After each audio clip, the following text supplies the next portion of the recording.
and welcome to another episode of That's Absurd. Please elaborate. I am one of your two hosts for this show, and 1 + 1 = 3 sometimes, but there's only two of us. I'm Trace Dominguez. These are getting more confusing every episode. I'm the other one, unless there is another +1, in which case it will equal 3. But in this instance, it is 2, unlike last time.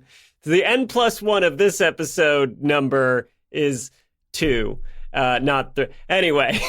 But I mean Kyle, right? Isn't Kyle 1 + 1 = 3 in this case? I just realized I haven't even said my name yet. I'm Julian Huguet. I got so lost in the sauce. Had one job. I lost track of the ones. There were too many ones. You had 3 jobs. I had 3 ones of jobs. Yes.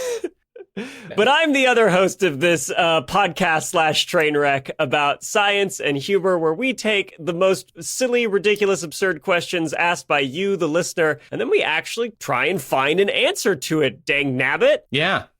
And sometimes we succeed. Yes. And sometimes it's rare. Sometimes we don't. Let's not tally up the wins versus the not quite wins. Look, if someone wants to do that for us, this is episode 49. We have episode 50 coming next time, and I'm very excited because we have a really exciting, cool special guest for episode 50. But that's not either here nor there. You know, if someone wants to go through and tally how close we got to answering the questions, that might be helpful.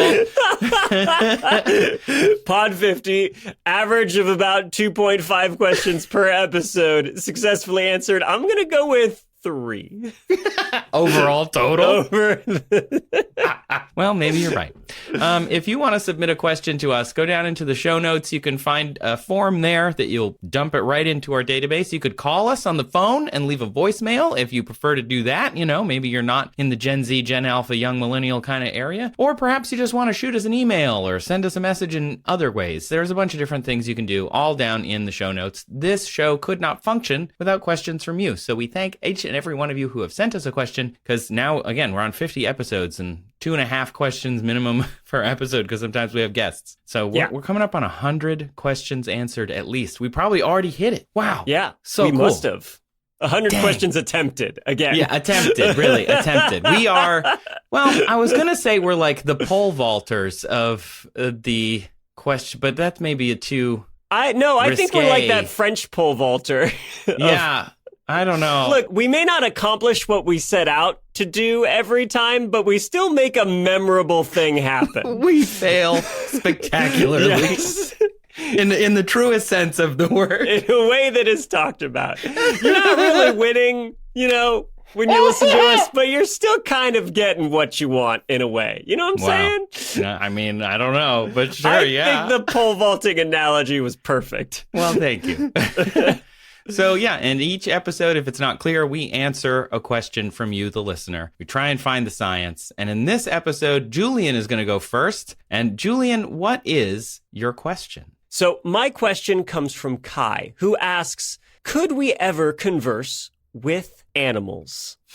Which I think is something that everybody wants to know all the time. I told my animal-crazed wife this, and she's like, I can't wait for this episode. So she's very excited. Now, Kai continues. He says, would humans be able to teach a full vocal language to animals? Are animals able to produce enough vocal sounds to converse with humans? If not, are there other ways to bilaterally communicate with animals, like sign language? Oh, so interesting.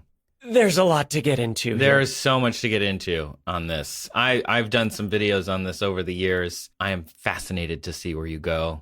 Well, with it. I happened to find one of those videos that you made 5 years ago for a little running thing on Seeker RIP that was called How Close Are We to Talking with Animals? Yeah, classic. And you talk to multiple scientists in this who are all experts, and they do all very interesting things. But the first thing that they clarify, and the first thing that all the sources I find on this want to go into, is the difference between language and communication. Yeah. Right? Yeah. And it's an important distinction. I think we can all agree that animals do communicate with each other, right? Yeah, true. Like you hear birds chirping, that's them communicating. You hear dogs barking or cats meowing, that's communication. They're communicating with each other, they're interacting with their environment, they're doing all sorts of things. Even like ants communicate with like scents and pheromones and stuff. So like even insects communicate. Bees do little dances. It's really cute. Yes. Birds do it. Little bees. Bees do it. Pole vaulters do it. Let's do it. Let's communicate. Yeah. I think that's how it goes. Intercourse, right, is another way of phrasing it. Yeah, verbal intercourse. Yes. Okay. So communication, though, is pretty broad. It's just an exchange of signals that have some meaning, right? You communicate something, you flash a signal, you make a sound, and then another organism reacts to it. So we can already communicate in the most generous of senses with our pets, right? Yeah. When I tell my dog to sit, stay, roll over, like my dog... Pepper does none of those things. Right? No, Pepper doesn't. Pepper does not do any of that. Pepper knows, but Pepper is not going to do that for free. Honestly, I think you just said exactly what Pepper would say in the third person. Pepper would be like, Pepper knows. Pepper is not doing it. But no, we can, in this sense, communicate with them, right? We give them a signal, they respond in some way.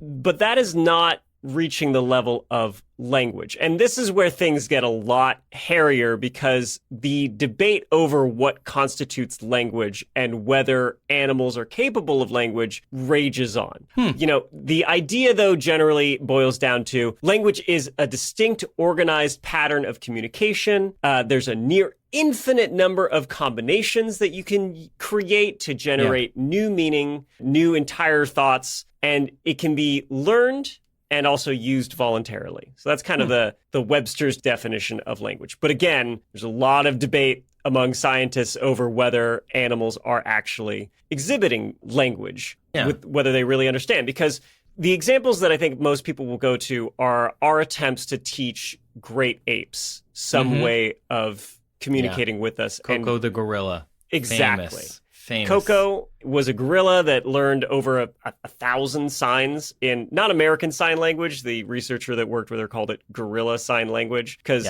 Coco couldn't grasp grammar, syntax, tenses, that sort of thing. But Coco could still sign things that had meaning to the researcher and communicate some ideas to the researcher. The very first ape that was actually experimented with to try and teach them some sort of sign language was Washa. That was originally, it was a wild-caught chimpanzee. Cool. That was, she was I've never heard of this. That's so neat. That's so funny because I learned this in the video that you hosted. Oh, well. Man, I made so many videos. I guess you made so many videos. I just don't even remember this. This one didn't stick out to me, so thanks for bringing it back. Wow, I've never heard of this. I learned it from you, Dad. Ooh. Science Dad. No, I'm just kidding. Anyway, I'll take it back. Science Dad. That's a brand. Anyway, so Washa was a chimpanzee that the U.S. Air Force caught in the wild and tried. Originally, this was when they were using chimps for the space program as little test astronauts. But instead of being shot into space on a rocket, Washa, I know. Put it that way, it sounds bad, but it's okay. They planned for the chimps to return to Earth. Okay. So, like Ham, the first chimp in space. Good old Ham. American hero, Ham. But no, instead, Washa was taught some sign language and was sort of the beginning of this attempt to teach great apes sign language. And it's useful because we are still sort of trying to pin down how language arose in humans. Mm-hmm. We believe that when we branched off from the other still living great apes about 4 million years ago, sometime between then and now, language developed in the Homo genus. Mm-hmm. But exactly when, we're still trying to figure out. And so, studying these great apes and if they're capable of language can help us determine that. It's not something you can easily get out of the fossil record, right? We can get brain sizes, we can get shapes of things, but like how those things are used, how the brain was used, and whether we were being able to use our larynx or whatever to make sounds like this is, they know some of it, but it's fascinating. Yeah, that's exactly right. And, we do know from the skulls that we've discovered of other Homo species and Neanderthals that they were capable of making sounds, but based on the shapes of their skulls, they couldn't make all the sounds that humans are capable of. So even if there were Neanderthals still around today and we tried to teach them human language, they wouldn't be able to reproduce all the sounds. It would still sound strange and different. But the softer tissues, the larynx, right? The voice box that's cartilage and it has like vocal folds in it that we use as a integral starting point for speech for us. That just doesn't exist. We can't find that. Yeah. Because it's soft tissue. Because it's soft, it disappears. We haven't found a sample of something that's been preserved in a way that would help us understand it better. So these experiments with great apes, though, are controversial, especially in hindsight. I mean, they were then too. Yeah. Because the debate, again, is do they really understand what they're saying, right? Yeah. What these symbols represent, or is it just a simple interaction of like, I press these buttons in this order and I get food, We're kind of going back to what we talked about 2 episodes ago with the cat parents and like whether dogs feel guilt or not. Some of this we're still debating. We're trying to figure it out. But is it just behaviorism? You push the lever, the light turns on, you get, a snack. So if they know I sign this and you bring me food, that's not, in a behavioral aspect, that's not really any different. It's not that they maybe don't understand that means food. They just know, I do this, I get food. That's the debate, really, right? It's where does it cross the line to they get it to they get what it gets them? Yeah. If that makes sense. Yes, exactly. Do they understand that the symbols that they're using have a meaning assigned to them? Yeah, like an inherent that's tough to suss out. Meaning, yeah. Yeah. So we're coming to this realization more now that these experiments that we were doing, though, they're also very anthropocentric in that we were trying to teach apes and other species to communicate the way that we do instead of looking at how they communicate and trying to understand that. And research more recently has gone in this direction. So we take into account now when we're studying how animals communicate exactly how these animals perceive the world around them. Like bees, for example, right? They can see ultraviolet light or polarized light, and that may play a factor in communication. Or bats can hear in ultrasonic frequencies that they can't. And so maybe they use that. And in combination with recording technology and the ability to process large amounts of data using artificial intelligence, we've actually made huge leaps in our understanding of how animals communicate in just the last few years. Yeah. It's actually really exciting. I did a video not that long ago with Joe Hansen for a series called In Our Nature, where we looked at birds and how they communicated. And we were mainly looking at these sparrows, these white-crowned sparrows that live in the San Francisco Bay Area. And this one dude who worked at the California Academy of Sciences had gone out and recorded them all. And it's just something he liked. He was a birder. And he realized that there are different dialects, that the birds use different language dialects, really, like chirp differently to mean the same things in different parts of the Bay Area. Which is just so cool. And so we went to talk about that. And if we listen to them, we hear more than if we just try and put our own language on these animals. Just so cool. Tangent. I love nerds. Oh, the best. I love that this person was like, I'm just going to record a bunch of birds because I like it. And you know what? I'm going to see if there's any pattern here. And you know what? I found some because I was just curious and I had a passion and the means to follow up on it and pursue it. And I discovered something cool that is incredibly nerdy. Yep. And very awesome. Luis Felipe Baptista. That is the name of the birder / researcher at Cal Academy. He was awesome. That's so awesome. So interesting. But we have seen this multiple times. I remember about 10 years ago, there was a study of prairie dogs, right? And they discovered that they have not only specific calls for specific threats and predators, right? Because prairie dogs, one of them will keep watch. And if there's a coyote or a hawk or a human or a dog, they can distinguish between coyote and dog, right? Cool. And they'll make distinct calls to warn other prairie dogs. But they also discovered that they have like regional dialects, like different variations of the calls depending on the prairie dog colony, depending on where they actually are located, geographically. And so this idea that, like they have a language that can change and morph. I remember when that research came out, though, because I had a couple friends that are zookeepers, and they were so excited about this revelation. Cool. They couldn't wait to tell me about it. Yeah.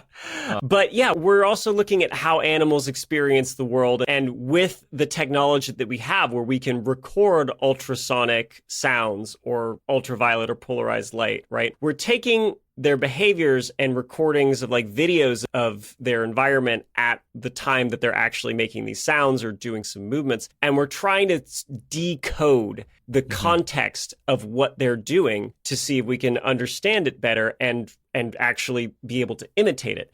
Yeah. And there's been some incredible success stories actually about that. For example, Tim Landgraf of Free Universität Berlin, he studies bee communication. And he observed, the bees doing their little waggle dances in the hives and used all the video data that he had and analyzed it to decode it. And then he made a robot bee, imaginatively named Robo-Bee. Robo-Bee? I think it was Robo-Bee. Robo-Bee? Robo-Bee. I'm just going to call it Rob-O-Bee. Could have called it Robbie. Robbie. Robbie would have been so Robbie easy. would have been so good. It's right there. It's anyway. just Rob-O-Bee. Listen. Middle name. Tim Landgraf. Amazing at research, but the marketing, that's our side. That's us. We're the comms people. Okay, Rob. Okay, so Robbie made a few different versions of this robot until eventually he had one that he could put into a beehive and actually like make it wiggle around and do the little bee dance and try and send messages to the bees. And he tested this by having some flowers in a place where he knew the bees had not been to, and then using the Robo-Bee to go into the hive and be like, "What's up, fellow bees? I've found some sweet, sweet nectar. We're all just bees here, bees. How do you do, fellow bees?" With the bee equivalent of a skateboard.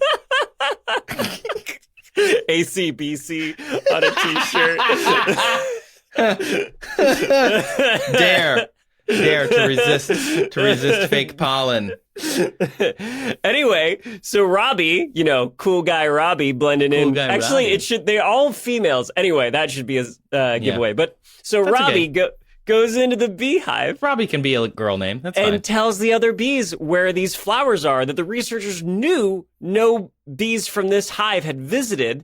And sure enough, after sending the message with the little robot wiggles, the bees go out to these flowers and collect the pollen. Oh my God, that's incredible. It is incredible. My mind is blown.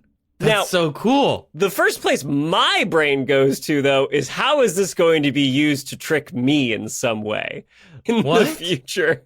Like, I imagine my brain is diseased, but like I picture like an alien species observing us and having there's a Robbie for humans. Yeah, and it's just down here being like, you should vote for so-and-so. Yeah, you should give all your resources to our alien friend. I mean, your human friend. You know what would be cool? Going out in the cornfield in the middle of the night. Why does your human alien analog Roby talk so weird? That's not weird. It's just version 1. This is normal human speech. I have analyzed millions of hours of human speech and determined this is the optimal method of communication. Depending on where you're analyzing it, though, if you just analyze TikToks, it would just be like, okay, so here's the deal. Every time it starts talking to anyone, it goes to the grocery store and it's like, okay, here's the deal. You guys need to go out into the woods tonight. You need to go out there tonight because I went out and oh my gosh. Yeah, the data set is important. Or I'm just imagining TikTok trained robot that just points at stuff that's going on above its head. Like above its head? Just... Are you guys seeing this? Are you seeing this? Like it's a green screen behind it. You're seeing this? Why is he doing that? He's at the beach. What are you doing, bro? Stop it, Roby. Anyway, so Robbie RoboBee was able to actually communicate with these bees in a way that was meaningful to them and conveyed information in like bee speak. There's another researcher, Yosa Yovel. He does a ton of bat research, just paper after paper after paper. He really on goes bats. to bat for those things, you know? He sure do. So he was studying Egyptian fruit bats, and he, again, recorded video, recorded ultrasonic audio, and he discovered that, like, when they fight over food, per se, they actually, like, argue vocally over food. Like, they have distinct sounds. That's great. I love that. And again, my brain goes to, like, reality TV show, like... Oh, my gosh. The real fruit bats of Egypt. I love it. Like, that's so good. This is my banana, you leathery sack. Like, oh, you're so mean. You're so mean. As a Real Housewives fan, I would watch this.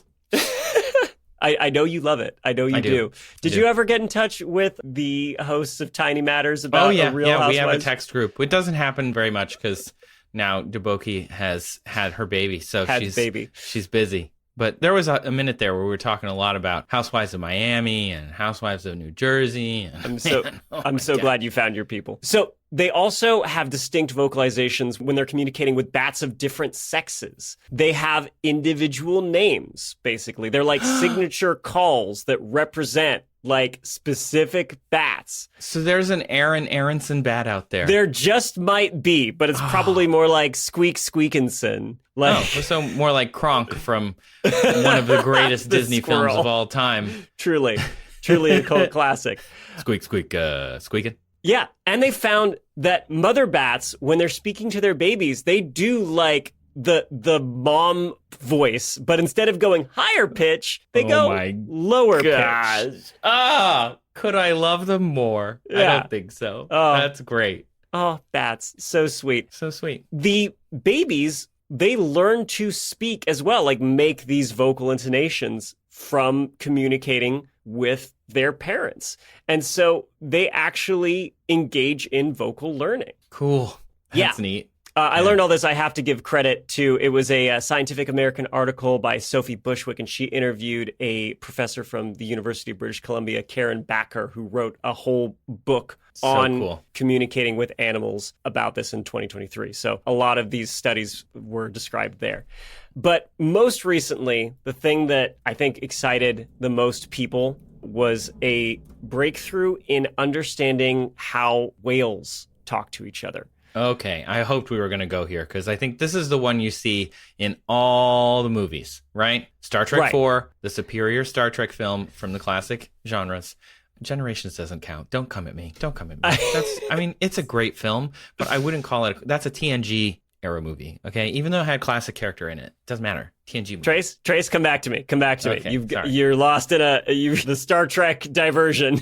But you're right. It's popular in pop culture. The recordings of whale sounds were like a huge deal in the 70s, especially with the environmental movement. And they've been revived repeatedly through, like you said, a Star Trek movie has the humpback whales. My brain goes to Finding Nemo when there's the whale off in the distance and Dory's like, "Oh, I speak whale." Yeah. Hello. Yeah. How are you? Right. I saw a thing about Finding Nemo the other day, but somebody said they watched the movie for the first time with a friend who's like a marine biologist. They got to the part where Nemo goes to school, which means hopping onto a ray and like swimming off into and they're like, if that clownfish got more than 10 meters from its anemone, it would die. And then stormed out of the theater. And I'm like, that can't be real. No way. It's so hard knowing anything. It's such a burden. So that is accurate. This is the opposite of ignorance is bliss. You're like, ignorance is bliss, and you're like, it's so hard. Knowledge is a burden. So hard. It's true. I'm sorry to just keep derailing. But here's the great news, though, is you have the choice to unburden yourself of that knowledge temporarily, right? Yeah. It's the suspension of disbelief. It's okay to just enjoy things for a little bit. Now, if you want to prove that you're very smart, which I have this streak in me and I'm not proud of it, but when I watch things, especially when airplanes are involved, I become Mr. Curmudgeonly, like, that's not how that works. And you know what? You know what I learned, Trace? Nobody else cares. Yes. Nobody cares. If there are two of you who care in the same film, you'll enjoy the film more because you'll just both be whispering to each other, oh, that's not right. And then they'll be like, yeah, no, I know it's not right. And then you're both That's like, yay, but it was fun that we both got. You could let people come to you, much like this podcast, where people go, hey, I saw this thing in a movie or something. Does it really work like that? Great. I'm glad you're curious. Now let's talk about it. Yeah. That's fun. But being the guy who has to stand up and be like, the Titanic stars were not in that position. It's why are you doing this? Some hypothetical person, I don't know. Let's call you Neil. Sure. That would never happen. No one would ever do that. Sorry, I'm gonna leave it there. So, okay. So whales. So back to whales. Let people enjoy things. let people discover curiosity on their own. Don't ruin it for them. Don't ruin it. Anyway, whales. Great lead. Solid transition. Nobody noticed. This is very natural. Okay. So, it's true that I think most people go right to humpback calls when we bring up whale sounds, right? But different whale species have different sounds that they make. And the major piece of news, the big breakthrough recently, was actually to do with sperm whales.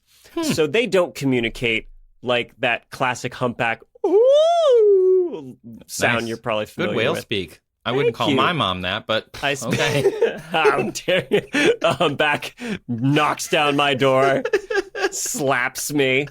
That would be deadly with a big fin like that. Yeah. No, sperm whale sounds are different. So I actually have some sperm whale song recordings from the Dominica Sperm Whale Project SoundCloud. Let me play a couple seconds for you.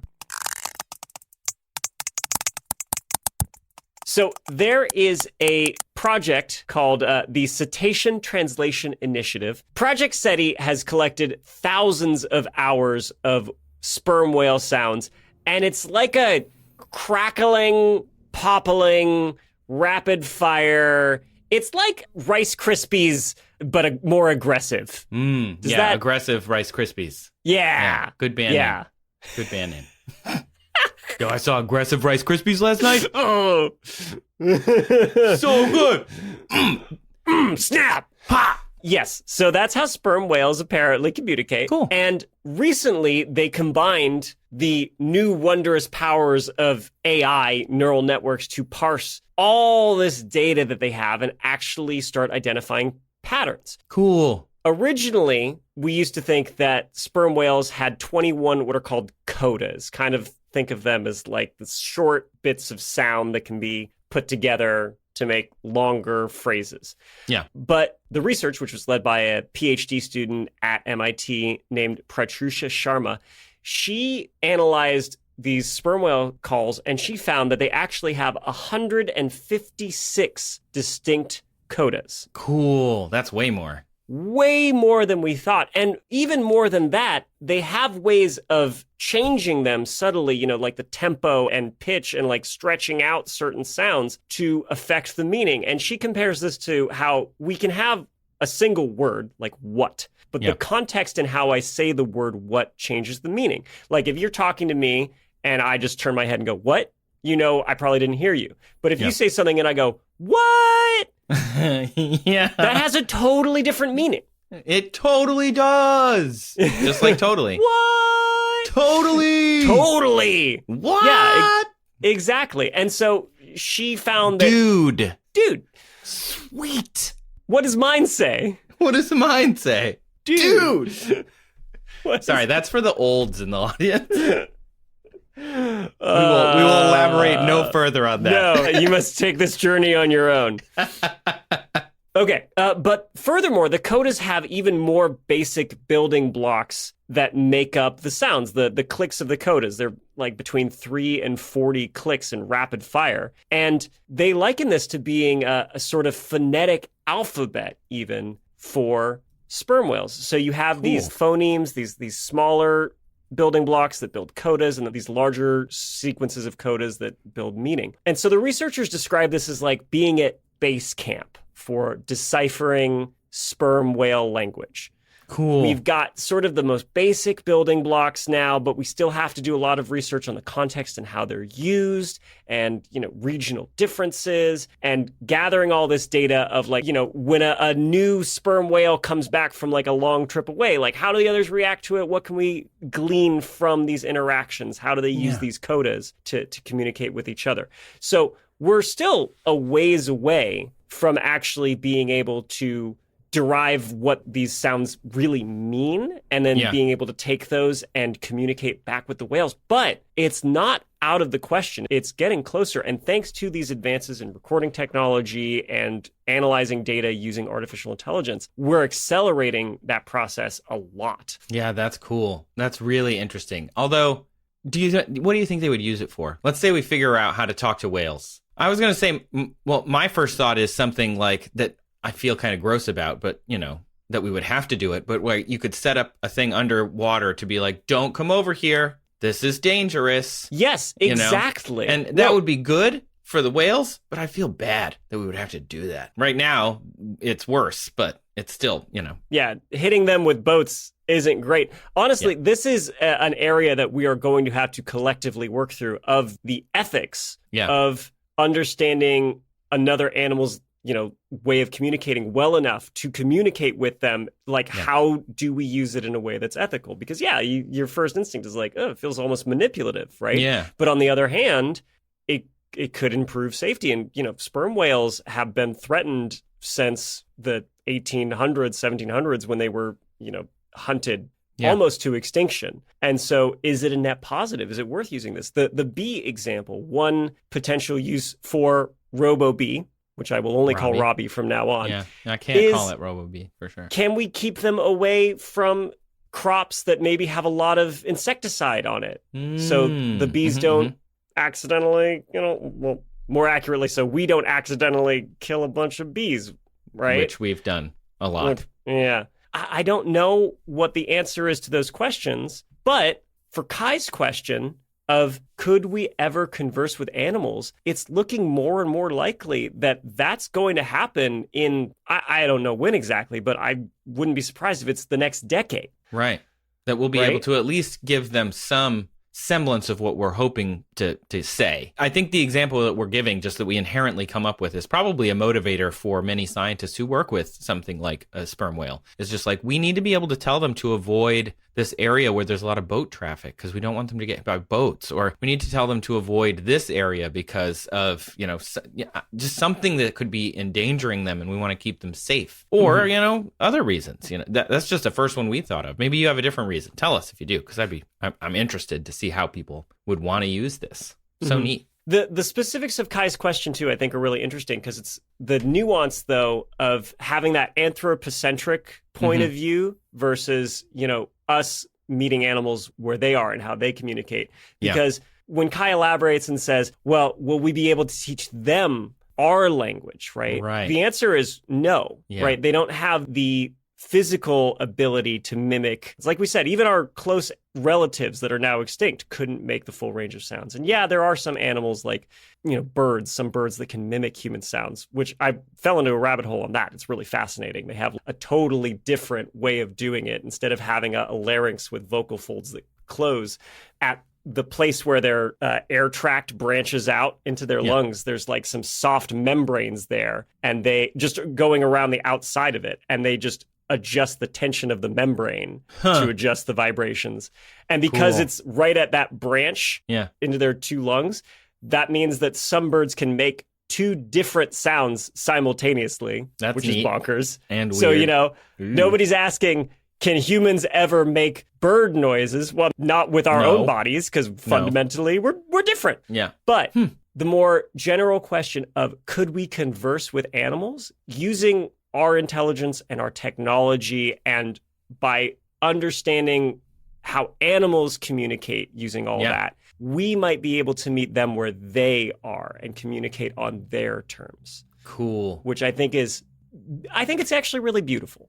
I think it's really cool. I agree. It's like, it feels like empathy. Like you have more empathy with that animal because you can, even if it can't necessarily understand all of your nuance, you can understand some of its like wants and needs and interests, and that's so Oh, wow. I love that. It's such a shift, too, because, we love ourselves as humans. We think we're very, very special. Yeah. And we've detached ourselves a lot from the rest of the animal world. A personal thing that drives me crazy is when people say like, oh, the difference between humans and animals. And I always want to be like, no. We are animals. Humans are animals. Yes, that is my get up and stand up in the theater and walk out moment. It's just like, humans are animals. We are animals. Implying otherwise is incorrect. And I think we've tricked ourselves a lot by not appreciating how other animals might communicate in very complex ways, because we see it with each other and we go, oh, well,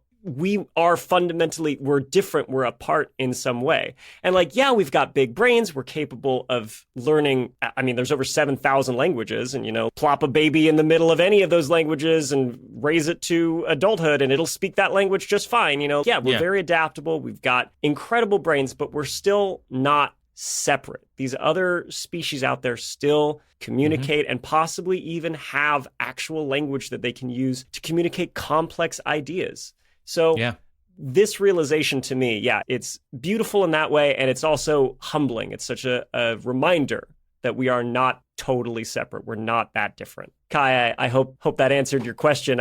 Do you think that counts as another one? Can we raise the tally to 4? Yeah. I think answered we can count questions. That. I think you can count. That's a satisfying answer. Why don't we take a quick break and everybody can wipe a tear and just get the sand out of your eyes, and then we'll come back and I'll answer a question. Julian, give me your best dinosaur roar. Oh, God, an asteroid! It's horrible! Wow, that was not where I expected that to go. We're popping in before the show to tell you about I Know Dino. It's a dinosaur podcast. We think of those dinosaurs being this thing that's been dead for tens of millions of years. Even so, studying dinosaurs can still teach us stuff that is relevant to the world today. Yeah, like climate models to help us understand global warming. Migration patterns of dinosaur lineages, they tell us about Earth's changing continents. We can also study dinosaur diets, what plants lived then and maybe what animals and how they interact. And, this is super cool, many dinosaur injuries, paleopathologies, they're the first known occurrences of diseases. And they talk about all this kind of stuff on I Know Dino. It comes out every week with new dinosaur stories that you're not going to hear anywhere else. Like, I hadn't heard of a lot of these, which is pretty cool. You can find I Know Dino on Apple Podcasts, Spotify, wherever podcasts are. And if you found us, you can probably find them. Go check them out. Welcome back to That's Absurd. Please elaborate, the show where we talk at you with language that hopefully you understand. And if not, we're not doing our jobs very well. That one's for all the whale listeners out there. To all my whales out there. Shout out to the whales on Whaletreon. I did find, by the way, for SETI, I was trying to find the audio files and I could not stop laughing because I found their SoundCloud. Oh, so good. Which is, I just imagine this story going viral and them being like, hey, peeps, check out our SoundCloud. And then it's just like sperm whale noises. If they ever go viral on the website formerly known as Twitter, they can drop their SoundCloud. Oh, so funny. Anyway, Trace, what was your question this week?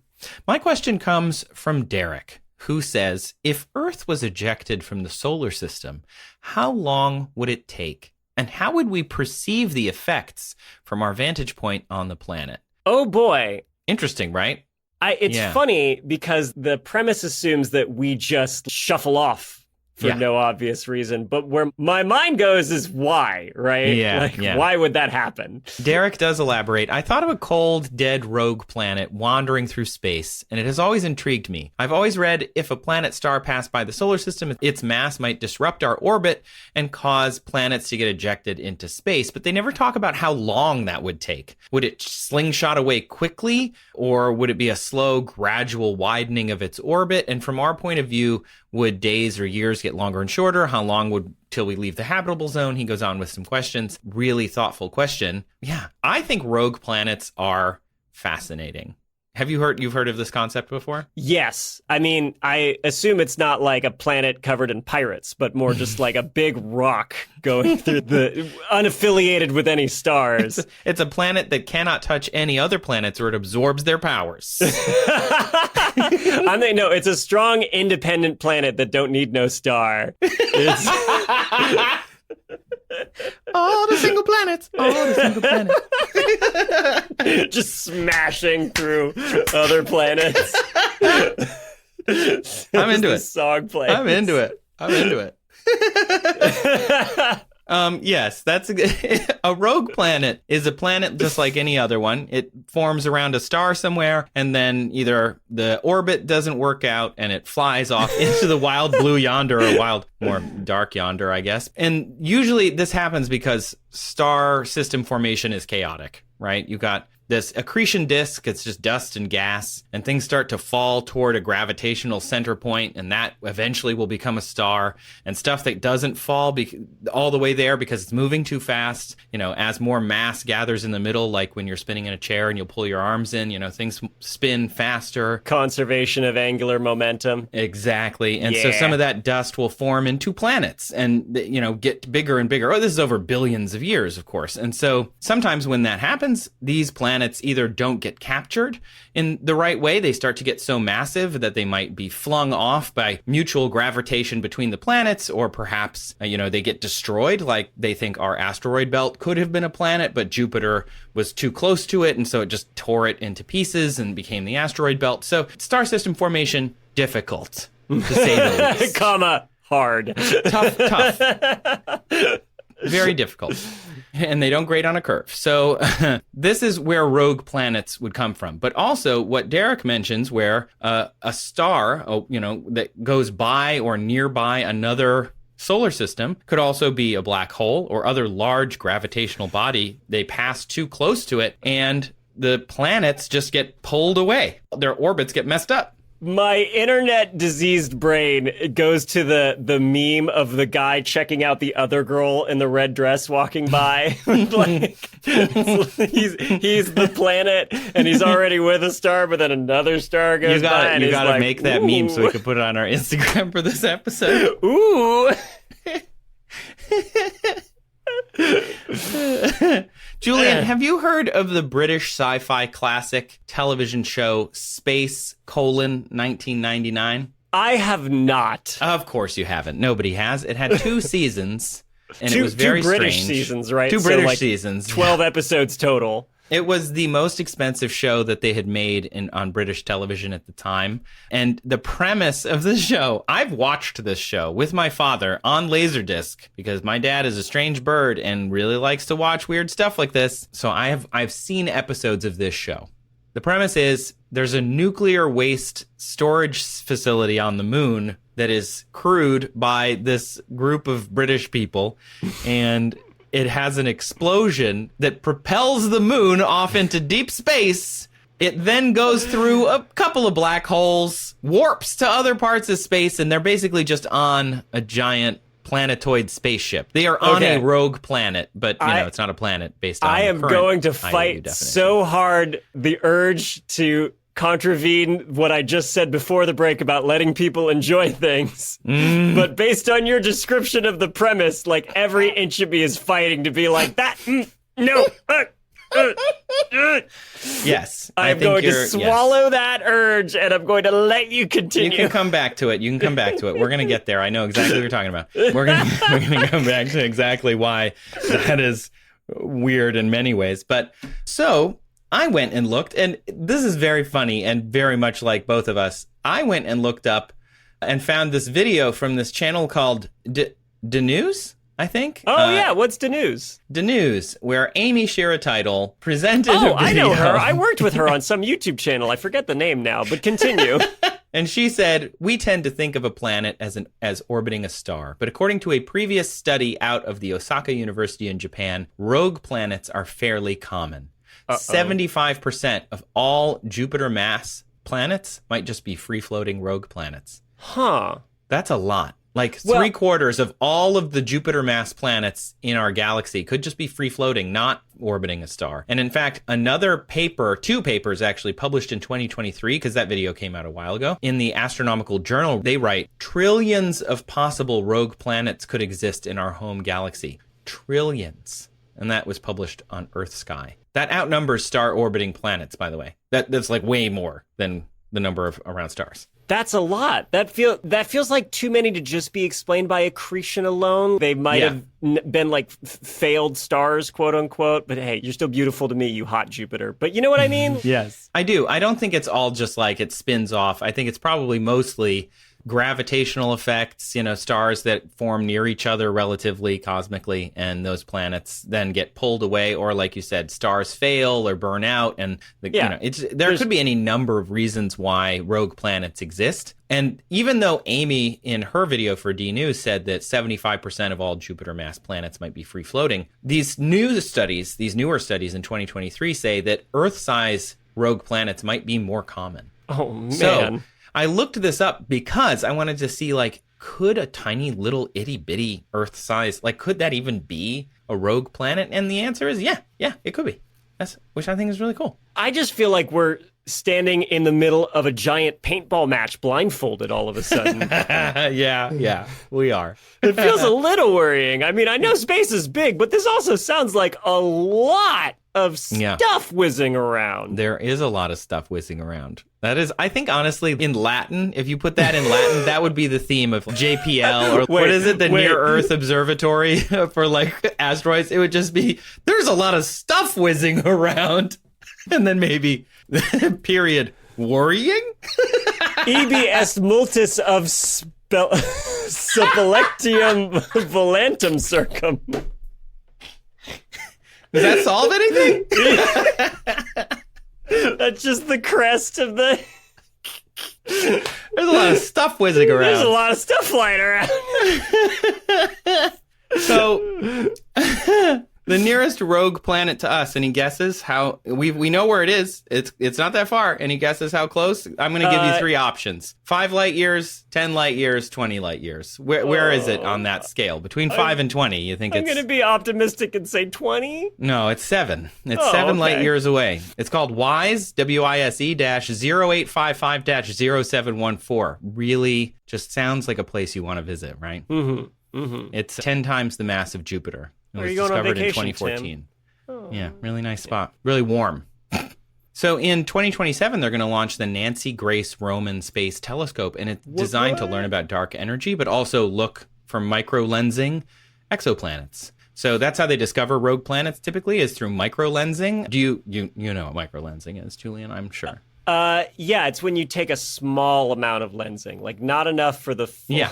You do that every day. Friendly. Yeah, microlensing is, gravitational lensing is when some massive object bends space-time, and so the light coming from behind it gets bent in some way that we can then observe. And so we know, there's something massive, around here because it's bending the light. And if you want to see that, audience, and you haven't, go look up the James Webb, the first big deep space picture it took that's the same as a Hubble picture, and you'll see the lensing right there in that picture. It's easy to spot. Yeah, when I was on SciShow Tangents a while ago, I did my segment on telescopes, and I was looking into gravitational lensing as a technique for astronomy, and was astonished, actually, at how good we're getting now at picking up these very small distortions from much smaller objects. It used to be we could only pick up from huge black holes, stuff like that. And now it's we're getting to the point where we're discovering a lot more exoplanets because our instruments are so much more sensitive. Yeah, and we know what to look for. And that's why they call it now micro-lensing, where they can actually see exoplanets. And it happens when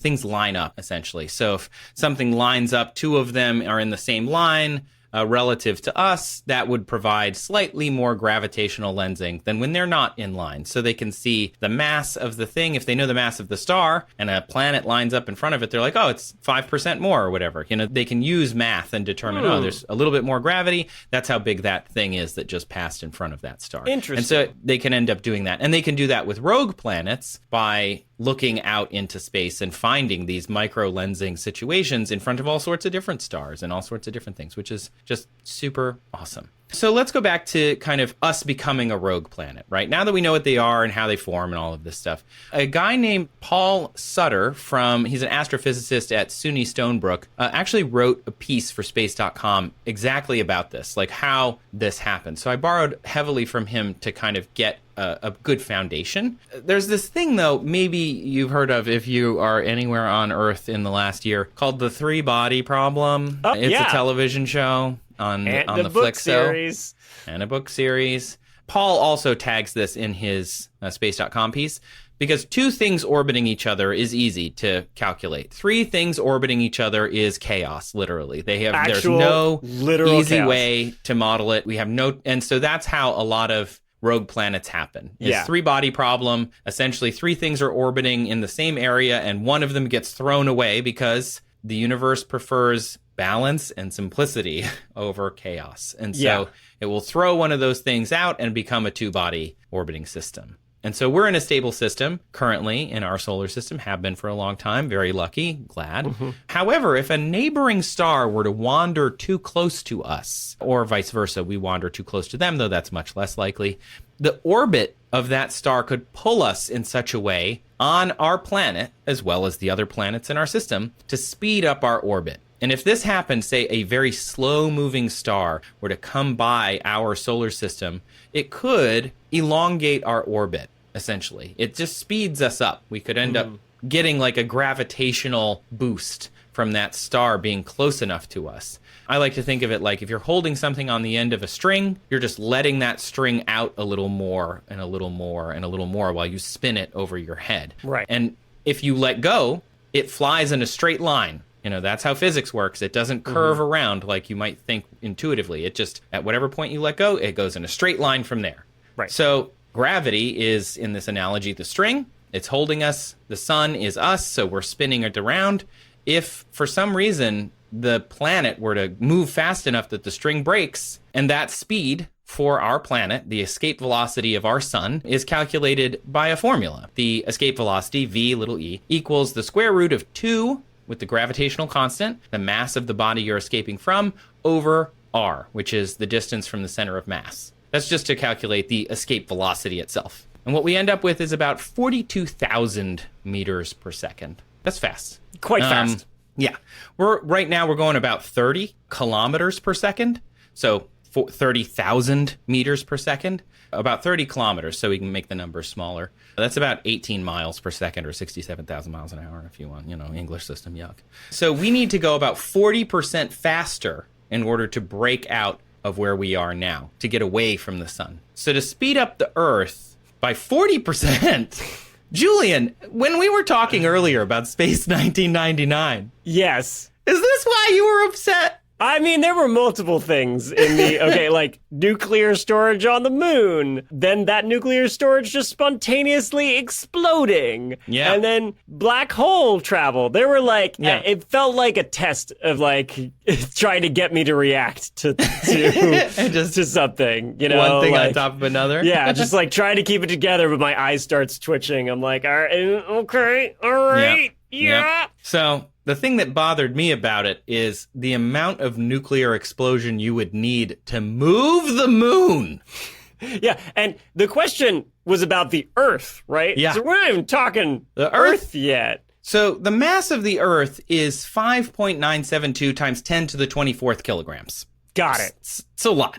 It's a lot of kilos. But if you want it simpler, it's 6 ronograms. 6.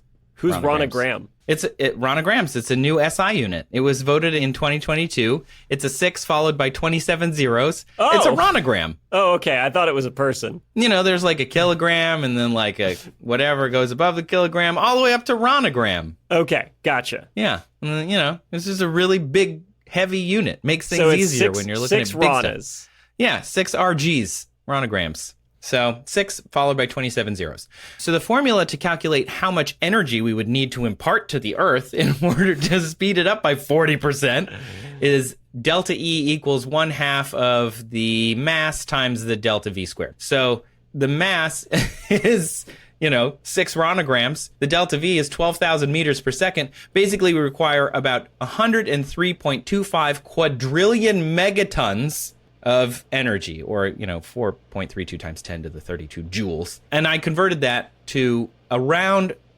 4.92, so round up to 5 quintillion fat man bombs.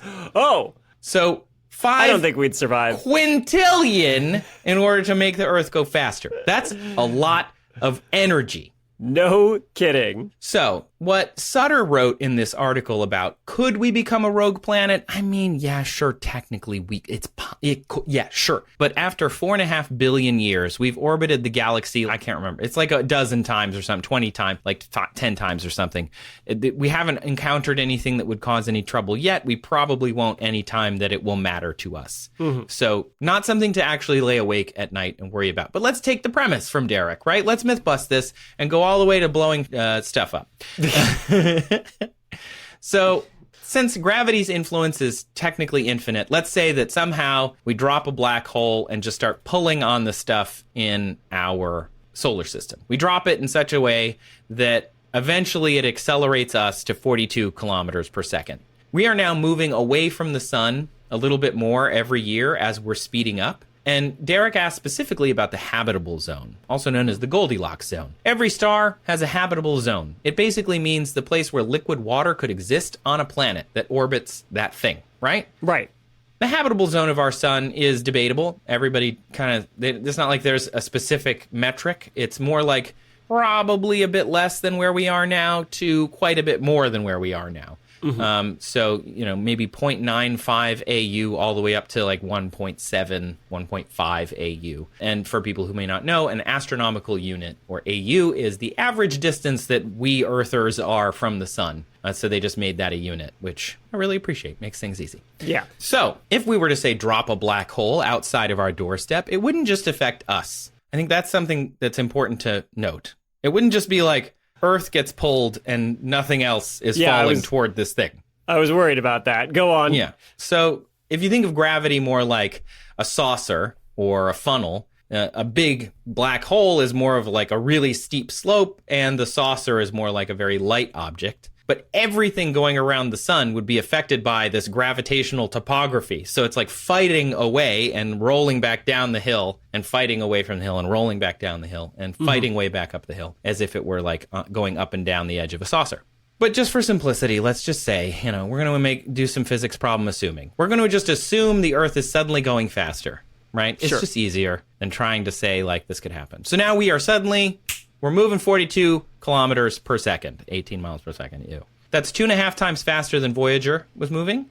Similar speed to New Horizons. So I used those kind of things that we know to kind of give us an idea of how fast we would leave the solar system. How long do you think it would take us to realize that this has happened, right? That we have suddenly sped up and we're now moving away from the sun at a pretty good clip. And also to simplify, I know we're technically moving away at like an angle, right? We're going straight in a straight line, but we're also it's oblique. It's an oblique. And that's very hard to continuously calculate because it's going to be affected by other planets. And this is a PhD thesis. So instead, let's just assume we're moving away from the sun at that specific speed of 42,000 kilometers per second. In reality, it's probably some angle of that. It might be 30, it might be 20. But let's just, for keeping my sanity, it's a podcast, you guys. Come on. So how long do you think it would take people to realize what had happened? Oh, man, I think bare minimum like a week before people start going like, the days are getting longer and it's getting colder, Yeah. Or like something. I wonder what would be the first tip off. So What do you think would give it away and win? For me, I thought it would be people who work in the space industry. People who are looking at the stars all the time. They're going to notice that like the stars are too far away to change. Even if we're on the other side of the solar system, generally speaking, the stars are all in the same spot, except for the ones that are behind the sun. So maybe they'd be like, wait, those stars aren't supposed to be there. Like they're supposed to be, it's close, but something's wrong. Like I went to go look at this star and it was off by a little bit because they're looking deep into the universe. They could point at something and be like, well, I mean, and also just to be clear, if the moon comes with us on this journey, then James Webb stays in the Lagrange point. But if the moon didn't, we would be screwed in a whole other way, and the James Webb would just disappear and fly off into space. So come on. I was wondering about that as well, like satellites. There would be signs. Let's just assume, again, making the assumption the moon is coming with us so that we don't have to deal with the effect that the moon disappearing would have to. You want to deal with that? Go back to episode 6. We talk about it in that. I also think moon phases might change a little bit. Like it might be just, it's a little brighter or a little dimmer than it's supposed to be at this phase in the moon cycle because the sun is technically moving relative to us, where normally the sun is a fixed position. We're getting further away from it. So it would change the phases of the moon. Planets and asteroids and comets that we watch might be in the wrong place. So I think astronomers would be freaked out within a few days because we're moving about 3.6 million kilometers a day at that point. Yeah. Oh, and so, I mean, that's pretty significant change, like in our local area. So a week or so later, we're not close to where we used to be.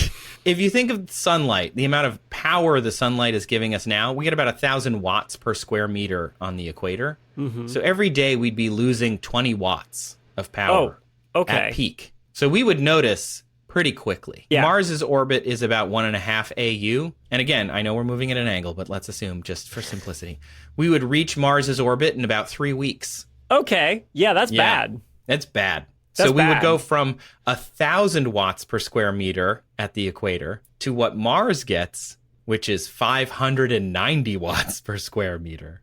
Okay. That would be very bad. That's a significant drop off. Yeah. Yes. It would be very quickly. Within a few days, we would start to notice, the plants would start to react. If this happened in summer, sunlight intensity would mean that we would have autumn leaves starting to appear pretty quickly because those happen as the sunlight changes. That triggers the plants to know what's happening. It also is temperature, but it's going to be getting colder too. So global warming would pretty much solve that right away. That's cool. Oh, wow. Some good news. Yeah, a little good news there. Basically, we would have the equatorial solar intensity 3 weeks in of February in Minneapolis, Minnesota. Oh, no. Or Portland, Oregon. There is a place on Earth that mimics the solar intensity of equatorial Mars. Any guess of where that might be? It's not Antarctica. I was going to say one of the poles. It is at a pole. Close, anyway. Well, it's in Canada. The only other one, it's like the North Pole. It's Devon Island in Nunavut, Canada. They use that also as, if you look up pictures of Devon Island, doesn't look like a lot because there's not a lot of plant life. It's just big open area with some dirt and some rocks and some ocean, and it's just cold. The temperature typically varies from 15 to 23 Celsius. The hottest day of the year, July 8th of this year in 2024, it was 54 degrees Fahrenheit or 12 Celsius. That's the hottest it got this year. That's shorts weather up at Devon Island. Yeah. The low is quite cold. That same day was 43 Fahrenheit, 6 Celsius. So that's the low on the hottest day of the year. It can get down to negative 15. So that would mean, that would compound, of course. Like, you wouldn't want to be that. This would be the temperatures at Earth's equator. Yeah, in the hottest tropics places. Dubai. This would be the temperature in Dubai. Oh yeah, you'd need a lot of sweaters, and it'd be tough because you wouldn't. The sweater market would go bonkers.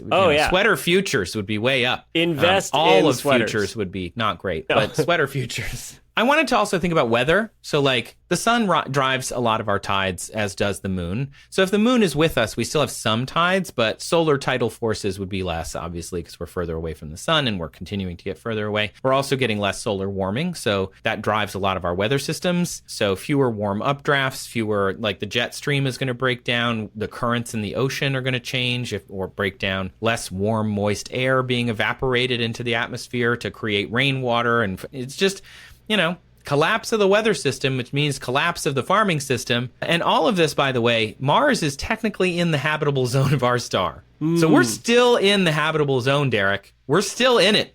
It's not great, my guy. It's not great. What we would need to do is radically accelerate global warming. Yeah. We'd probably be doing anyway because so much less power from the sun coming in, right? Like, everything's going to be colder. So, increased heating and, electricity generation. And so, we'd probably be like, turn all the coal plants back on. Yeah. Light them up, boys! But that is a big reason why Mars, despite being in the, habitable zone, is devoid of liquid water at the surface, right? Because it's got no atmosphere to really hang on to the heat from the sun. Yeah, it's not big enough to hold on to it, and it doesn't have the dynamo to protect it from our magnetosphere. It gets stripped away by the solar wind. Let's say, because this is basically magic, let's flip our switch again, and now we just stop here. This is where the Earth lives now. Just right? Yeah. Pull over. We could probably still survive. Like, humans could probably still survive. Life would probably continue in some fashion. You know, plants, it would not be good for a long time. But I would think that there would be things that could survive after millions of years. You know, things might need to evolve, but you would think that because we're still in the habitable zone, we could still get liquid water on the surface, although the poles would be more frozen. It would just really be interesting. But that doesn't matter because that's just a happy thought because we're still moving. Okay, sorry. So 3 weeks later, we reach 2 AU. Set off the 5 quintillion fat boys again, and let's get going. Yeah, that's right. Fire them off, buddy. Let's get it, Aaron. Let's get it moving. This was a pit stop. I hope everybody had a bathroom break on Mars. Yeah. Wave to Curiosity, everybody. The dad is like, get back in the car. We've got a long trip ahead of us. Man, that robot planet was cool. Fat boy button. And off we go. And off we go again. So we'll reach 2 AU in another few weeks. You know, we're leaving the habitable zone. We're heading into the asteroid belt. It doesn't look like Star Wars. There's not asteroids everywhere that you're dodging. You know, with a John Williams incredible soundtrack. There are, however, a lot of meteors, so maybe you get some good meteor showers. That would be cool. No aurora, sadly, but meteor showers, which would be really neat. And so if you think of it as we're at this constant speed of 42,000 or 42 kilometers per second, every 6 weeks, we're about another AU away from the sun. Again, at an angle. I know, nerds, I get it. Yes, please don't send the email. Just don't send it. You don't need to. I hear you. I've already pre-heard you. Jupiter's orbit is 5 AU, so 6 months after the switch is flipped for the first Fat Boy explosion. Good band name. The sun is now just a little teeny point in the sky. Its intensity is about 35 watts per meter squared, down from 1,000. Yeah, I wanted to bring this up because you said, oh, we're moving like another AU and then another AU. And it sounds like, okay, distance is doubling. Maybe it's not that bad. But the thing about light and, you know, things expanding out from a sphere is that it obeys what's known as the inverse square law. Thank you for right? bringing this up. So Great. does gravity, right. And that is that there is a exponential like effect, right? It's like 1 over something to an exponential power of 1 over something squared of how much it drops. So like doubling the distance doesn't just have the amount of sunlight that we're getting, it's a quarter, right? Tripling it doesn't make it 1/3 the intensity, it's 1/9. Yeah. It would basically, at this point, the sun is just this teeny tiny point. You can't even really tell when it's daytime or nighttime. The part of the day that the sun is out would look as bright as like twilight, really. Like it'd be like, hey, the sun's out. You can tell because it's as bright in the sky as twilight. Not like twilight, like there's a sun on the horizon off that you can't see, because that's not happening. Instead, it would just be slightly brighter and then darker, and then slightly brighter again and then darker. And again, it's very slight. Like it's just dark all the time. So at this point, if we just continue, obviously we're screwed. We're moving at about 8 AU further from the sun every year. You know, we've burned the trees because they're dying anyway. We needed the warmth. We've used the resources that we can use potentially to tap into geothermal energy, because that's going to continue to exist. If anything, it might intensify because we're passing through gravitational, bodies and things that might be squishing our planet ever so slightly, causing some geothermal warmth. That would be nice. The planet's going to still be warm inside for a long, long time. So if we moved into underground silos and caves with geothermal energy, humans could continue to live. You know, technically, we wouldn't have any solar power. We probably wouldn't have much wind power, but nuclear and geothermal would work just fine. Hooray. So we would have to figure out how to make food without a plant system. And you can't really see the moon. This is the part where I was like, wait a minute. If the moon came with us, it doesn't have phases anymore. You would know it's there because it would just be blocking out stars. So the moon would be a black circle in the sky that you could not see. But you would know it's there because you couldn't see the stars it was blocking. Which would be so cool. Also horrible. We would pass Pluto's average orbit of 30 AU after 3.5 years, assuming any of us had survived. The sun at that point is just a very bright star, like in our sky. We all have to be underground, and that's pretty much the rest of the miserable lives of the human experience. The Oort cloud starts at like 1,000 AU. So after Pluto, hey, maybe we find Planet 9. Woo! That's everybody celebrate. We don't get to the Oort cloud for 115 years. We don't get to the end of the Oort cloud at 100,000 AU for like 11,000 years. But, maybe we'd celebrate. That'd be really fun. If there are any humans, they can celebrate Rogue Day, the day we leave our solar system. But we would not survive to become a rogue planet. We, the humans, would not, even if the planet continued, we would not. Going back several episodes to when we had Simon Clark on, and I was asked, like, what circumstances would create, like, humanoid vampires? I don't know. I think we would change, right? Like, no sunlight. I didn't want to mention that there is a substantial source of food. Yeah. Forbidden food. Yeah. So assuming we don't hit anything on our way out of the solar system, and assuming that we don't get a gravitational assist from any other planet, like whip around another planet and throw us even further and faster out toward the stars, it would be 10,000 years or more before we get to the end of the Oort cloud. And where Voyager 1 is currently, they think, is outside the solar system, but even that, it's still within the Oort cloud. It's just like the gravitational bubble around the sun that's protecting everything inside the solar system. They think Voyager has passed through that, but... Yeah, the heliosphere, they call it. Yeah, the heliopause, the helioshock, the heliosphere. That's it. Exactly. So, yeah, and so if you want to know, we'd reach the next solar system in 268,550 AU, or about 4.25 light years away, in about 30,000 years. That just... For comparison, 30,000 years ago was Paleolithic history. Homo sapiens existed, but that's about it. So 30,000 years from now would not be recognizable to any of us. But to go back to Sutter's article on space.com, this would never happen. There is a 1 in 15,000 chance over the next 4 billion years that it might happen. Good. If it was going to be 1 in 15,000 per year, I'd be like, that's not comforting. That's too only frequent. 1 in 15,000 for today. No. Today's odds of being ejected from the solar system. Quite high. Oh, yeah. No. But over 4 billion years? Okay, I'll take those odds. Yeah. So if you think about Space 1999, the rogue moon exploded out of the solar system. Those people would not be having a fun sci-fi time. But also, did you think about that? No one ever talked about what happened to Earth. The moon explodes and disappears, flies off. You'd have to, that would be terrible. Yeah, they lost their nuclear waste disposal site, apparently. And also that, go back to Nevada and bury it there. Yeah. But anyway, if you want to know more about that, you can listen to Pod 6, where we talk about what would happen if the moon disappeared. Good plug. Thanks. That was a classic. The one with the placentas and Ali Mateau. That was a great episode. God, that was one of my early favorites. Just going to say it was a good one. So anyway, what would happen if we were a rogue planet, Derrick? How long would we survive? Not that long. How long would it take us to perceive the effects? Not that long. And then, if we were a cold, dead planet wandering through interstellar space, the interesting thing is, if anybody found us and landed on us, they could see our whole society. Yeah.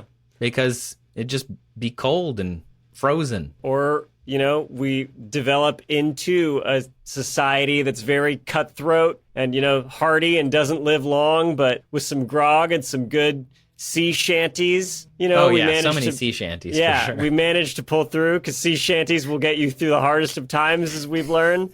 And eventually I've been a rogue planet for many a year, and I spend all my money on nutrition and beer. I don't know what kind of food they would cubes. Eat. Nutritional cubes. Soon may the Wellerman come to bring us cubes of meat and rum. Right? But eventually we swing by another planet, in orbit around another rogue planet, and we hit the 5 quintillion fat Stop man button. brakes, Boom. right? Yeah. And we raid them, and we're a rogue pirate planet.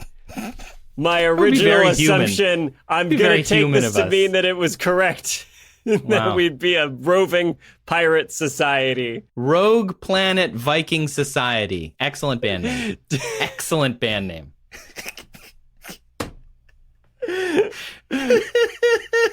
I think we can say without a shadow of a doubt that is what would happen. So that's 4 questions answered, or 5 today. 5. We're doing did great. it. We're on a roll. We're doing great. We're getting those numbers up, baby. All right. Thanks, Derrick, for sending in your question. That was fun and also very depressing. Oh, yeah. I don't know.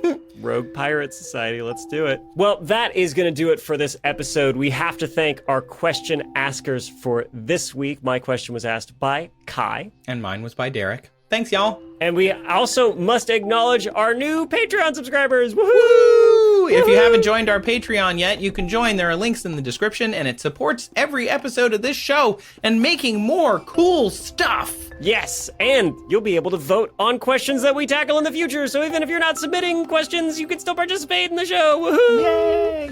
So, new as of our last recording is Chronic Dreamer, Tom L. Jonathan T, Fleeby. Fleeby? I don't Fleeby. know. Not sure how to say it. Hannah R. Marvin Lee M. And Lucas KV. Special thanks to our absurd administrators, Les A, and then new this week was Marvin Lee M. So thank you to our AAs in the Patreon. Thank you so much. Again, if you haven't joined, take a look, see if it's for you. We hope it is. This episode of That's Absurd, Please Elaborate, was created, written, and produced by me, Trace Dominguez. And me, Julian Huguet. It was also produced and edited by our wonderful and wonderfully Vikinged Kyle Sisk.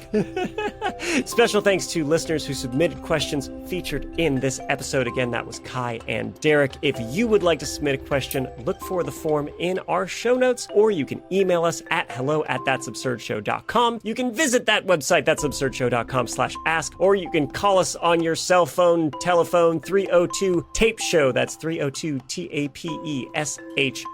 And of course, if you join the Patreon, you can get shout outs in every episode. We'll send you special audio where we're complimenting you and how great you are. And you can even get other perks as well. Take a look. But basically, the best perk is you get to help us by voting on potential questions that we will show in the episodes. If you like this show, please leave us a review. If you don't like this show, leave us a review anyway. What's it to you? Leave us 5 stars or something, or hearts or whatever. We would not be able to do the show without you all, but your reviews tell other people this show is worth their time. So thank you to everyone who has left us a review. We do read every single one, and it gives us pulls on our little heartstrings every time, and we send each other messages like, oh my God, you leave this review. Nice. They like us. So they nice. really They like us so much. Nice. And also, if you haven't sent a question and you've been thinking about sending one, send one in. Why not? Especially now that people are voting on it, you might get picked. You never know. Can't hurt. Finally, one last big special thank you to those listening on Nebula. Nebula listeners get access to ad-free versions of episodes, and they support us and other great independent creators. To join Nebula, visit go.nebula.tv/that'sabsurdshow. But as we say at the end of every episode, Julian,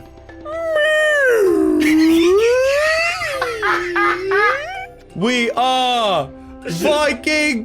What is it? Viking pirate whales! Viking pirate whales. We are the Viking pirate sperm whales. What? We hitched a ride on the exploding moon to be here today. Are you out there, Space 1999? Let me hear you rock. 5 quintillion fat boys. It's a good band. We got to come up with a shorter catchphrase for the end of every episode. It's taking too long.